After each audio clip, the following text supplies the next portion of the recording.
Hey folks, how are you? Welcome back to another episode of Meet the Members, where we have the lovely privilege of getting to know some of the incredible people who call Ormeau Baths their business home. Joined here today with a fellow Matthew. Love a wee namesake here. Matthew Morgan, he is a video content creator. He's a bit of a wizard when it comes to all things YouTube and TikTok. He sells online courses and he dabbles in copywriting. And he has his own consultancy, all of which are absolutely flying. He's quite new to the baths, so we're really looking forward to taking this opportunity to get to know him a little bit better. So, hello. Can't wait. Good to see you. I really wanted to start by talking to you about your painting. Oh yeah, Bob Ross painting. So, when was the first time you picked up a paintbrush? Well, I actually probably did a wee bit in primary school, and I remember sort of being half decent at it and getting I remember getting into some competition, and then for some reason I just never did it again, because it was sort of art's for people who don't know what they're at. You know, that's the sort of vibe I got. Oh, you have to get into a proper job, which is, but I don't know. And then this Christmas 2021, I was like, right. I was just sitting watching Bob Ross on YouTube all the time. It was very calming. I was very stressed out on my business, and I was like, okay, I love this guy. And me and Clayton were out one night in Belfast, and we saw a wee Bob Ross painting kit in the town. So I was like, oh, I'm going to have a look at that. I was actually like a child in a candy shop. And I walked in, just paints everywhere, and all the stuff he used and different paintings and stuff. And I was like, oh, this is amazing. So ended up biting the bullet, bought a wee kit, spent £100, got it all, and took it home. And I remember so I put it on an episode, and you just sort of paint along with Bob, make a wee landscape or whatever. So I was sitting there painting for a couple of hours, set everything up, and I was looking at the paint, and I was like, this is brutal, this is nothing like Bob. Look at the state of this. And then I think my dad came in, and he does a bit of art himself, but he was like, oh my god, that's amazing. I was sort of looking at well, Bob Ross is amazing, but here's mine. And then pretty much my brother was like, oh, that's surprising that you're not as good as a guy who's done thousands and thousands of the same thing. Probably true. I just kept doing them. Really love it.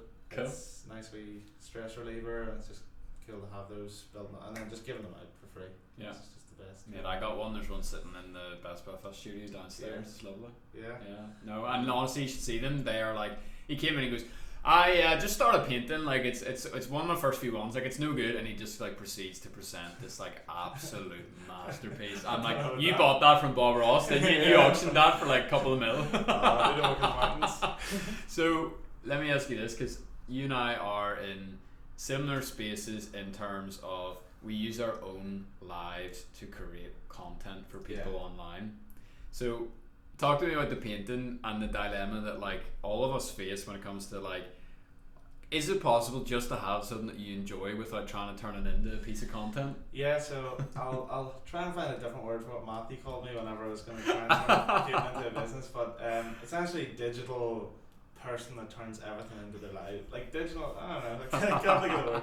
Begins with P. But he basically said you're turning every part of your life into content, and I was I realised that at the time as well. I was so I basically wanted to make painting videos. Once I started doing the painting as an outlet to get away from video stuff, I was oh, why don't I turn this into another business? And I was oh, well, that's probably not, Then I realised after doing it for a couple of weeks, I was why am I ruining every good thing that I do? Then he has a kid, and he starts having a kid content business, and then he gets married, and it's here's a couple podcast now. Matthew Junior toy review. Matthew Junior toy review. Yeah, it's so hard though, because you walk through life with a different lens where you're just oh, this would be such great content, but it's hard to keep stuff for yourself. Man, say you listen to that new Kendrick Lamar album this week. I've been I was sitting in the car different times, stopped in traffic, and you're just looking out at the grass sort of blowing, and you feel like you're in a documentary. I'm this song will be part of the video. I guarantee this is a perfect shot. And it's so easy whenever you're in the mindset of hey, when I make a video, it makes me money and it brings people closer and I can do more. So you're why don't I just make everything a video? So it's something you have to learn. All the greats, I think even your podcast, the fact that you've got something that right, I'm putting this out once a week rather than I'm turning my entire life into a story. Yeah. So it's a struggle, but enjoying every step of the process. Cool. So take us all the way back then. What was your first business venture, you strike me as the kind of guy who was probably doing something random from a young age. Oh mate, I have had like 6 billion jobs. Like, so yeah, I'm actually making a video on this at the minute. My whole journey of doing it. So my first one was like selling sweets in school, and literally was doing that for a while. Then it started getting high off my own supply. Oh no! Whispers. Don't eat the donuts. Rule number 1. I don't list my crimes, but like I was doing that, and then I was also then I got caught. Like there was a couple of boys standing around me. I had the big PE bag full of stuff, and the vice principal just walked down and caught me red-handed. So ended that part of my career, and then Just pay him off. Yeah, I mean I tried to, like I had to do detention. I learn my lesson. So then what was I did DJing for a couple of years as well. I had different jobs. Basically, I've had like probably 20 jobs before I really got into business, because I just always wanted a better opportunity, and I would just couldn't settle for being like, I'm doing this, but there's a better thing across the road or something like that. So I've done DJing. I used to set up Instagram pages and grow the followers.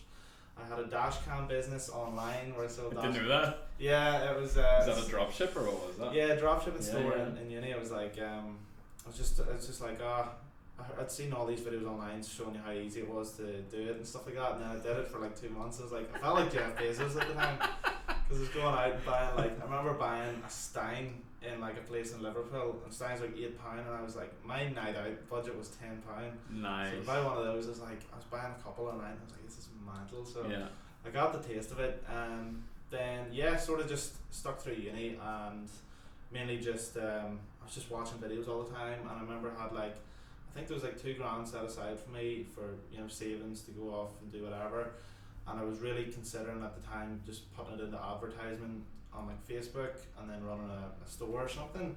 I'm so glad I didn't do that, because I had no idea what I was doing. Yeah, your ad spend would have been gone in like 2 days because you forget to set like the upper limit, and you're like, no, it all went to like Exactly. grannies. It's not my demographic. I actually did it. I lost like £700, but then brilliant. Facebook gave me it back because they were like, oh, he's obviously like 15 years old. So then I actually did Deliveroo as well. I was in university, and I was like, right, need something to make money, and the only jobs going were like McDonald's and nightclubs, which are like 5 in the morning. So I was like, I can't be worse working 5 in the morning. So applied for Deliveroo, got rejected. What? Realised they weren't taking on any riders in Liverpool, so I was man. like, this is brutal. But then I knew a guy in Scotland who I knew through a friend who already had a Deliveroo account, and I was like, right, I'll text him, and every pound I make, I'll give him 15. Did you rent it off him? Yeah, it's oh actually man, no, account renting's brutal. Like. Yeah, so he was making 15p a pound, like no bother, serious. That's cash. called passive income. Yeah. So I went out and bought the bike, bought everything. It was like 150 quid. It was like really my last money, and then started doing Deliveroo. Realised that whenever I was late for a shipment or like a delivery, they would call the number, and it would call a guy in Scotland, and then it would lock me out of the account, and I have no idea where to go. So it's mental. So anyway, I got on alright, and I was doing it, and I just about made the 150 quid back, and then this wee pandemic started. That thing, yeah. Ended up having to come home. So came home, and I was like, right, I was really wanting to do video all this time. I always wanted to make videos myself, and I was just like, I never had really to make them about, and nobody else, like none of my mates had any interest in it. So Deliveroo would have been epic content. It would. That's my only regret. I wish I didn't document that whole 3 years. Literally, it would have been class. But yeah, so I came home, got a job in Tesco, which I was really excited for. It was like £8 an hour. Pumped. Mental, yeah. I'd always been working for like 6 or 5, and I was like, this is insane. So got that job, and then 2 days in, I think I was just standing behind the counter all day, and I was just like, you know what, I really want to do this. I really want to launch something myself and do it. And I stumbled across something called copywriting, which is just the art of like marketing, writing, like basically selling in the written word. And I was like, right, I'm just gonna do this, because if I get this wrong, if I can't get clients or make money, it's completely up to me. Like my back was against the wall, and I was like, right, if I don't make this money, I actually found a piece of paper yesterday in my house. I was home back at my parents' house, and I found a wee piece of paper saying how much I need to make, and it was like £300. Nice. Rent, all this stuff like included, and And then that was really interesting. So then I started doing that, got my first client, kept doing it, and then pretty much started YouTube straight away. Once I got a few clients, I was like, right, I can basically teach all this stuff for free. That was being taught for like thousands of pounds. So did that for a while, and then started TikTok one night because I wanted to get people on YouTube, and TikTok just started blowing up. And I remember like the first night a video started getting more than like 1,000 views. Was this video published, and it was like 10,000, 20,000, 30,000, and my heart was going like this. And then I looked on like Snapchat or something, and all of my group chats were just full of people being like, yo, is this you, is this you? And I was like, oh my god, no, I'm taking the video down, I'm doing this, like, get me off this, I'm not doing this. So it was never really like, I thought I always wanted to be in videos, and then when it actually happened I was like, oh, do I want to? But anyway, I got over the initial hump of like anxiety and all that, and kept doing it, and just started working with brands and growing the page. I remember it took me, I remember saying like, I'm gonna upload a video every single day until I had like 100,000 subscribers, and then got to like 70, and then I was like, sat down one day, I was like, right, something's not working here, because I'm going at like a really slow rate compared to a lot of other people. And so I took everything I knew, sat for like 6 or 7 hours, and compiled it into one 30-second video about taxes, and like it was like a funny video explaining how taxes work. And that video, so it took 8 months to get to 70,000 and 1 day to get to 140,000. Just doubled overnight. I was like, this is mental. So just sort of plugged away at that and built my course. Just always hustling like 24/7, and then sort of here we are, I suppose. Okay, so how did you? Actually, I knew the answer to this question, but I'll ask it anyway. This is a staple for this series. How did you hear about Ormeau Baths, and why did you end up coming? I feel like a plonker now. I'm like, I actually knew the answer to that. Yeah, no, it was brilliant. I had no idea this place existed until I was watching a Colin Geddes podcast with Matthew on it, and I really liked it because it was like he was talking about loads of different things I could relate to, and then he mentioned Ormeau Baths, and he was like how great it is to get out if you're working by yourself, how great it is to be social and sort of actually see people while you're working. And I always assumed like I had literally considered getting a job in a company because it was like I just need to see people, and even though I wanted to work for myself, I was like, oh well, I want to see people but I want to work for myself, so you obviously can't do that. And luckily this came. So I remember he sent Matthew a big email and wrote it like a copywriter because it's like, this guy's gonna need it. It was a very well crafted email, in fairness. The hierarchy of information was just on point. That was it. So I sent him an email. He met me for coffee. I remember the morning I came up here and I was like, I can't believe this guy's meeting me for a coffee. I'm so excited. And I was like, I was sitting with my girlfriend and sort of nervous. I was like, I wonder if it's gonna go well, or like, will I even like the place? And went brilliantly. I came in, we had a chat, and went down to the Napoleon, got like a wee hot chocolate. Great. And pretty much from then I just started going in a wee bit and just fell in love with this place. Everyone I know that works for themselves, I'm like literally, you probably make me a salesman for this place. Just all over them. Yeah, it'd be a good channel for that. You could start a add that to the course. Ormeau Baths TikTok content. Yeah, exactly. A wee ongoing monthly commission rate. That's how you grow it. So good. Yeah, brilliant. Cool. What are you working on now? Yes. And like, so you've done, like so many of us, whenever you start out for the first 10 years, you do like 20 million different things. Yeah. And your time's being pulled in a million different directions, your attention's all over the place. There's the tension between like things that make a lot of money and things that you actually enjoy doing, and you have to figure out the line in between. So like, where are you currently and where do you want to go next?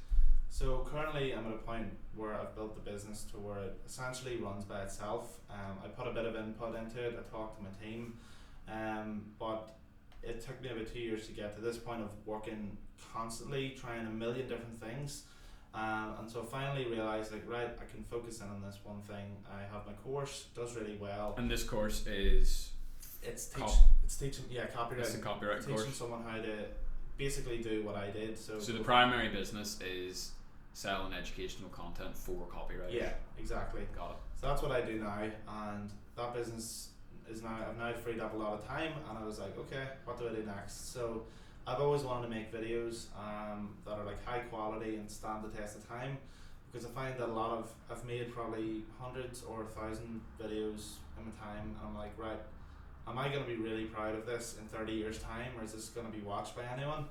And so if the answer is no, I want to find something that I can do that with. So yeah, I'm considering just doing.